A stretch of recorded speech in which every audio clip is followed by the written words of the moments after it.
If you try to find your value in what you're saying or doing, then it will be very hard to bask in the silence, because you believe that when you stop talking, you stop doing, your value drops. If I'm just quiet and I don't do anything, why would they ever like me? They like the words that I say and the actions, no? So this will also force you to just really rely on the being and connect with the being. And actually another point, and then you can clap. He's like, just give me the signal, man. Here we go. Another point too is realizing that you can do not just through talking. Like when I'm not talking, I'm still doing, right? So for example, here's what people do. They'll talk, they're like, hey, I'm talking. And when they're quiet, it's like they disengage from the conversation. It's like we have a link and then I stop talking, like, and it just kind of severs it. When I'm not talking, I'm still doing, for example, in facial expressions, subcommunications, right? In frames and intentions. I'm still like staring like, your turn. Or even if they're talking, I'm like, oh, what, really? Oh, like, you're still doing, you're still part of it. It's not like, now my mind turns off. So you're always generating, right? Even in silence. So if you're someone who has trouble with silence, practice it, and you can now clap. Give him a hand!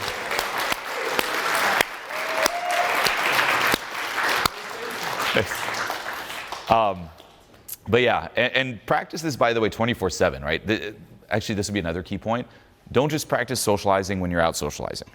Your entire life, like this all goes hand in hand and like just bleeds into the next thing. Like the laughter stuff, right? I'm auditing it throughout the day. When I'm talking to my friends, same thing, right? It's like our goal is like, okay, talk if there's some topics or stuff, but otherwise it's like, hey, let's laugh and vibe and what's that like? And then I'll take that and it'll go in this part of life. I'll take that part of life, mix it here. So it's like, it all goes hand in hand. But it also shatters that dream that we talked about earlier tonight of the social scammer in the dungeon, right? It's like, I can just live in my dungeon and do it. No, you have to change who you are, and you're gonna probably have to change your life and disrupt all that. And then welcome the disruption. Because people start, say, working on themselves. This is actually key. You start working on yourself and say you start getting better socially, or you raise your level of self-esteem or confidence. All right, you start taking more action, you start doing better. That is going to disrupt your comfort zone internally and externally.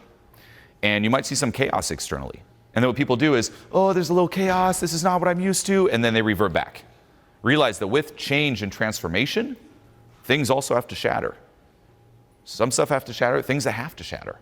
I tell this to my clients, by the way, like, oh, this thing changed. I'm like, well, you don't want to go back to that. That's why you're here. Keep going. Okay, so do embrace it. With change, yes, there will be some chaos. With change too, especially as you move up, there's going to be more social pressure. Better be good with that.